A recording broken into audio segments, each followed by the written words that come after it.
Alright, here we are. I've just rolled up to a place called the AUT Millennium Institute here in Auckland's North Shore. And what am I doing here? Well, I'm about to get one of those fancy VO₂ max performance tests, guys. Super pro. Oh, camera's falling over. And you know the most tragic thing is I've asked my family to get this for me for Christmas. So this is my Christmas present. Smashing myself on a treadmill with a mask on, just for a lot of reasons. For the performance benefits, but also for the content, obviously. Thank you for coming with me to be part of this. My first ever sort of VO₂ max performance test that I've done. I'm really having some issues here with the camera. Let me just put it like that. I think what I'm looking to get out of this is just clearly knowing what those training paces are going to have to be to hit some of the goals I've got right up here in my brain. Up until now, and probably you'll be exactly the same, most runners will be exactly the same, if you hadn't had one of these tests done, you're really estimating paces like your lactate threshold, your VO₂ max, paces that are crucial in helping you train your body to get faster, essentially. So last week I did a lactate threshold workout where I estimated, based on my current 10k performance in a race, that my lactate threshold was around 358 to 402 minutes per kilometer. I ended up running that 20 minutes continuous at 356. And if that wasn't actually my lactate threshold, well, already I read it faster than I probably should have, I could have been training something completely different. I could have been training VO₂ max. And that's not particularly helpful for, say, this half marathon I've got coming up. So it'll be really cool to get this right. And what they essentially do is a bit of running on the treadmill, different intensities, and then they're going to take blood from my earlobe, apparently, and they're going to test the lactate in my blood at each point, at each strenuosity. That's the technical term. And so we'll find out my exact sort of lactate threshold, maybe LT1, LT2, and VO₂ max, and other such things, and really hoping it can help me take my games to a new level. I think training that lactate threshold is going to be a big one for me, especially moving to half marathon, maybe marathon in the future, not for a little while. But yeah, being able to increase the pace at which I can still clear lactate, apparently. Hopefully I'm going to learn actually what this is all about, because I'm talking out of my butt a little bit. So yeah, come with me and hope to be able to show you behind the scenes. Let's go check it out.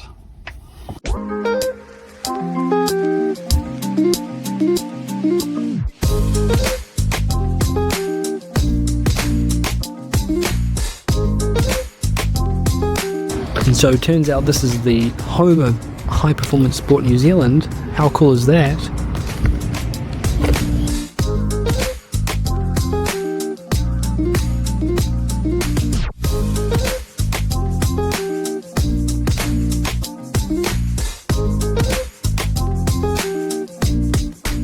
And look, they have this amazing running track. Got to get back here soon to do some intervals, do some reps, maybe try hit my 10k PB on that sucker.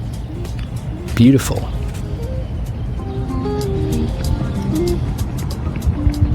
And so I head into the main building and you come across this sign, be the best you can be, so that's, you're just pumped as you head in, as I'm heading in there to the building, and meet with Eloise. She takes me upstairs and she's going to walk me through how this test is going to happen. So I'll put on a heart rate strap.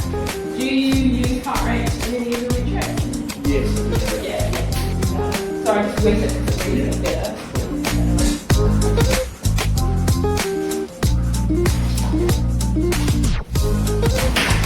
Throughout the test, Joe, I just occasionally want to get an idea of how hard you feel like you're working. So I'll show up how's your visual. At this point, just off screen, Eloise is holding up a piece of paper and literally it just has numbers 1 through about 12, I think, where 1 is super easy, 12 is like, I can't hold this any longer. And throughout the test, I need to tell her periodically how it feels. Hard, very hard, extremely hard is pretty self-explanatory. Maximal exertion is physically the hardest you can work, something you can only sustain for about 10 seconds. We'll get as close to that as we can. Cool. Yeah, easy. So obviously my response to that was, yes, that sounds wonderful, Eloise, or something of the sort. And around this time, I can't remember exactly what it was, she said to me, the test doesn't finish, you do. So that's when I'm starting to get a sense of how hard this is going to be.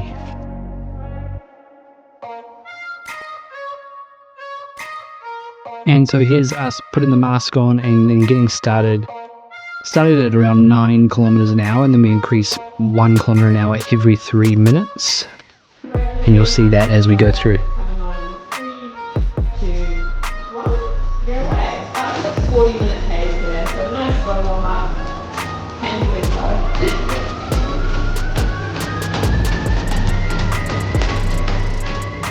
And basically just run for like 3 minutes, and then skipping forward, coming towards the end of that section, she asked me just to jump onto the sides, and this is where they draw the blood. They just prick the earlobe, take a bit of the blood sample, and measure is it the lactate in the blood? It must be the lactate in the blood.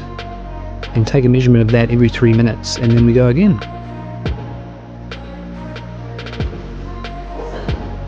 And I'll put the top back on, bring a little bit more speed, going up in 3, 2, 1.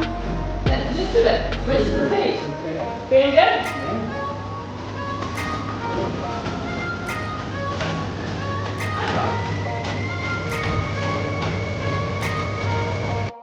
From here it probably gets a little bit repetitive, so don't want to lose your interest. Let's skip on forward. Bit of super speed here, and then I want to show you just the last part where here we are, got up to 18 kilometers an hour. That's me, 3:20 pace, 3 minutes 20 per kilometer pace, absolutely necking it until I couldn't go any longer. Yeah, awesome work. Lovely work. Yeah, awesome effort. Absolutely smashed it. Is that like 3 or 3? Exactly. I'm just going to bring a walk on. Nice and slow. Just keep moving. You're feeling okay? Yeah. Just do a little pull down here. Absolutely smashed it. I can take it off if you like. Just hold on. Yeah. A little bit. So that was the test, and then Eloise walked me over to the monitor and we had a quick look at the initial results.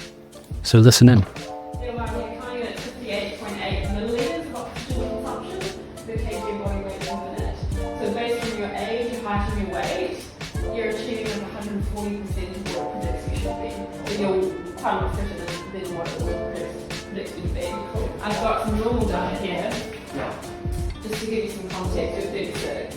You're bang on the 95th percentile for your age, which is fantastic. So from a health perspective, we know that anyone that sits above the 80th percentile has a significant reduction in your risk for developing heart disease, diabetes, cancer, all of your big ones. 80th percentile is how you reduce that risk the most.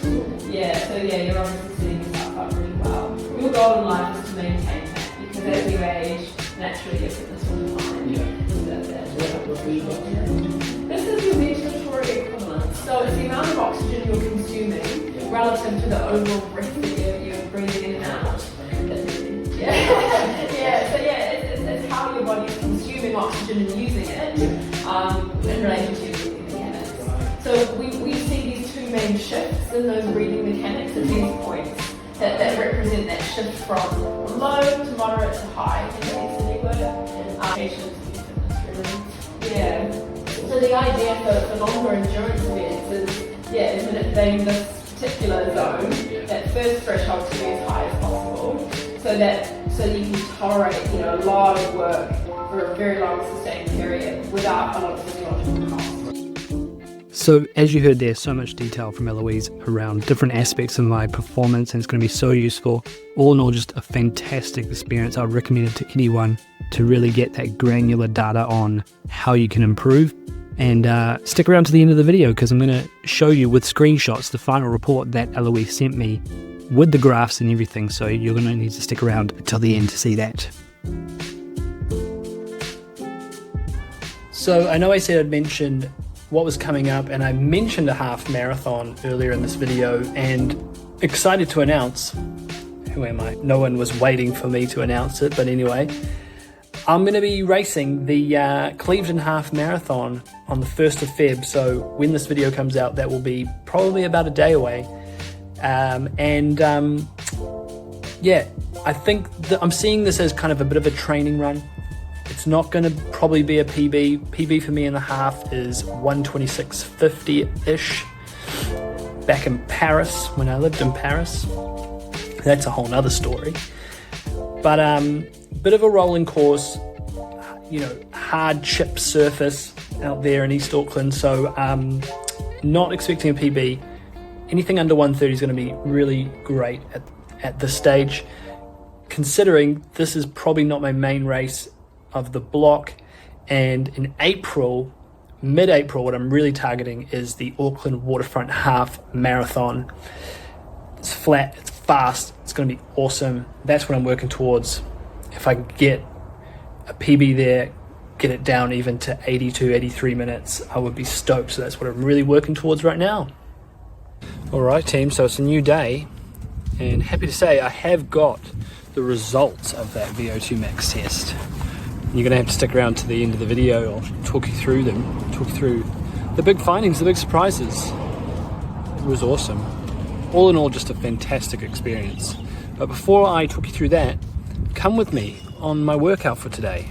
It's a Saturday. Saturday I sometimes do a long run, sometimes do a hard one. Not back to back. And today it's hills, okay? So we're going to do 8 times 75 seconds uphill at this really awesome hill I found.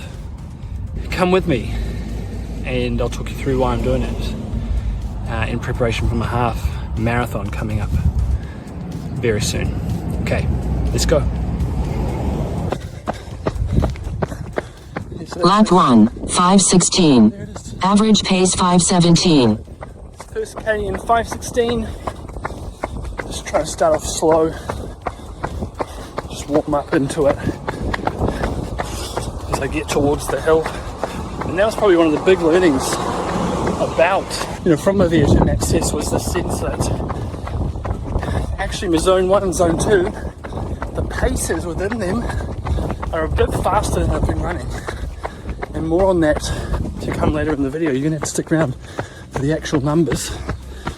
But yeah, often you get, often you hear, oh, you're doing your easy runs too fast. That's most people's problem. I think I've gone the other way and I've been doing them a little too easy. So we'll see what that changes in the future. But anyway, 1K down, headed towards the hill. Let's go. Lap 2, 4:53. Average pace 5:06. That second K in 4:53 really picked it up there, but it's going downhill. Downhill quite a way. It's pretty rolling around here, so nothing to worry about. But that's actually something that brings up a good point, because I think as I'm getting older, 36 now, I'm learning to not be a hero on runs like this. Don't be a hero. It's a real key rule in your training, I think. There should be very few times you're actually sort of emptying the tank and feeling like you've got nothing left to give. So even though this is a pretty tough hill workout, I'm going to try to make sure I'm not emptying the tank here. A few stairs to go up now. Just walk up these ones. Yeah, try and make sure when I get to the end of the 75 seconds that I've got something left to give. I've got to get home anyway, but it's also a beautiful summer's day. Humidity must be in the 90% here in Auckland, New Zealand. So don't be a hero. Lap 3, 6:40. Average pace 5:37. There you go. So that's 3K. pretty decent warm up. I got my heart rate up into the 150s, which is good before a decent effort like this. I'm just going to stop there for a second. But what I was saying before about don't be a hero, really the why behind that, I guess, is it's all about consistency, and that's what I'm learning in my middle age, is consistency week on week on week on week in this game beats a couple of big weeks of absolutely destroying yourself. And if you are absolutely destroying yourself, likelihood is you're going to get injured, you're going to get too tired, you're going to get over it, and you're going to struggle to stack on those 12, 16, 18 weeks that it takes to really smash a PB in something like a half marathon. So I'm at the bottom of the hill now, going to do some quick drills. I'll set you up somewhere here so you can see me running past doing my drills, and then we'll get into it. So welcome to my very non-professional drills. This is me doing, first of all, butt kicks, kicking the butt out the back there, and kicking the butt back again. Then here's not so high knees. Now that I watched it on video, I thought my knees were getting pretty high, but they're not particularly high there at all.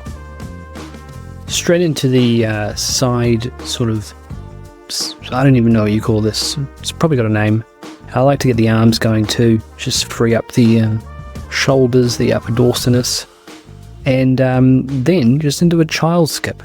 Don't overcomplicate, just activate the glutes, activate the hammies, important for running.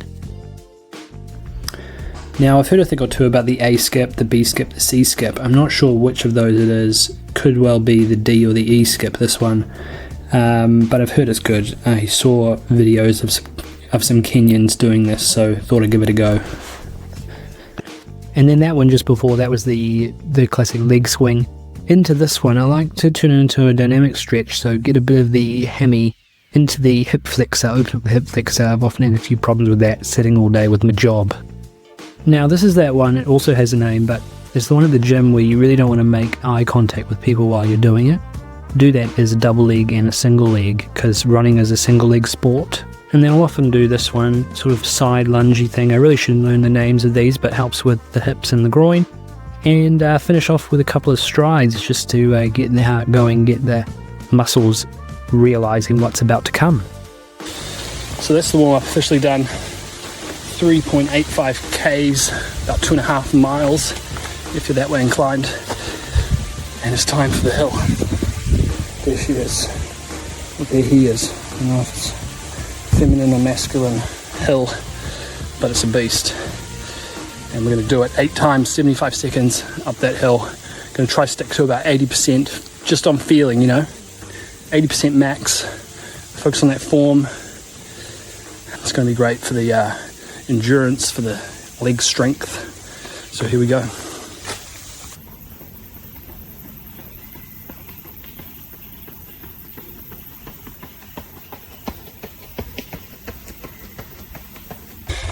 First one done. About 300 meters up the hill that time. As you can see, I'm breathing pretty heavy. What's the heart rate? 174. So you can tell it's putting me in the hurt locker. And you know what? If you're lucky enough, might get this bad boy off towards the second half of these reps, like a real influencer. You're gonna have to play your cards right though. Okay.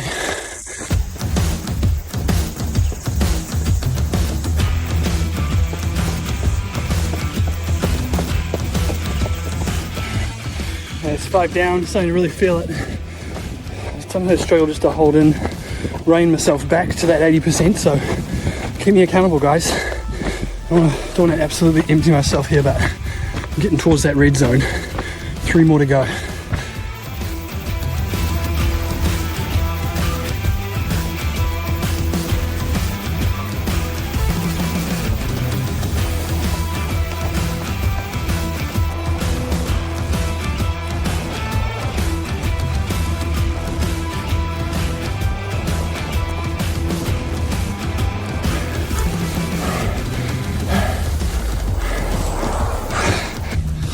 That's my 8 reps. Just gonna walk it out for a little and then jog it home. Felt good. Probably pushed myself a little hard. It's always my problem, you know, I just go too hard. Just don't know when to hold back. Jog it on back, and we'll be home.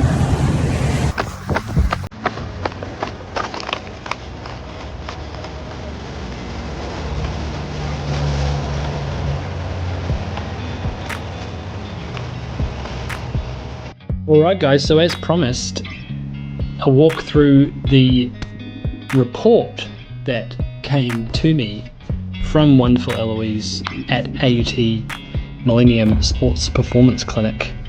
And yeah, such a cool experience. A couple of really cool insights come out of this. So basically, long story short, what you just saw we did was this.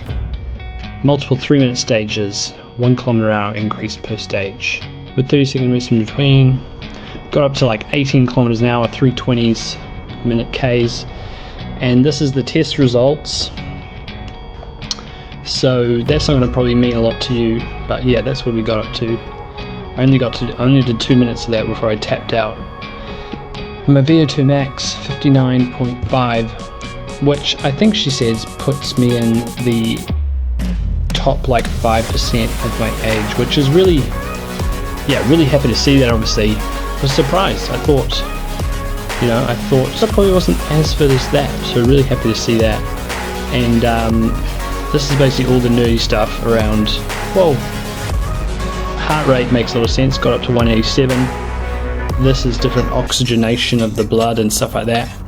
But what I found really most interesting, this is my lactate threshold, so LT1, LT2. LT2 being a second sustained and deeper rise in blood lactate, which holds high correlation to VT2. VT2 was this up here, ventilatory threshold. But LT2, that's the point that you want to be really training. Super happy to see my LT2 is at 352, which is, yeah, super stoked with that. In my mind, I don't think I've believed that I could hold that for that long. So knowing that physiologically I can, maybe it's going to start helping me mentally. So you see LT2 is right in the zone for stressful, but I could hold it for 20 to 60 minutes. And the point at which, yeah, you can no longer sort of clear lactate from your blood. But this was probably the most interesting part of it, and some really key insights. Like I've said, this is my training zones where I should be running different efforts based on what I'm trying to train. And one of the key insights for me was zone 1 and 2. I've been running my long runs too slow and my easy runs too slow. I have been running a lot of my longer runs and easy runs at like 5:20, 5:30 pace, even sometimes close to 6 minutes, depending how I'm feeling. And in reality, that's probably not doing a huge amount for my fitness.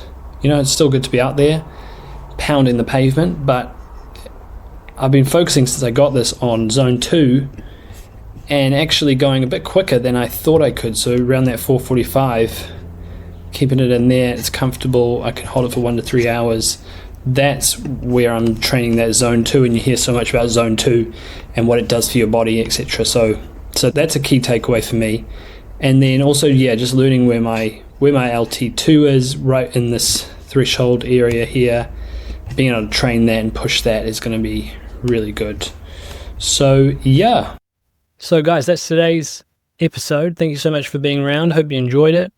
Really would recommend anyone to do a VO2 max test if you want to improve. It's phenomenal, and I'm looking forward to seeing how it helps me improve. On the next episode, I'm going to be doing a race vlog at the Clevedon Half Marathon, February the 1st. That'll come out shortly after that. And thanks to everyone who's subscribed so far. At the time of recording, that's 11 people. Very early days, but subscribe to the channel, and would love, if you want to follow the journey with me, that you do. Come along on the journey. I'm committing to this. So let's do it together. Cool. See you next time.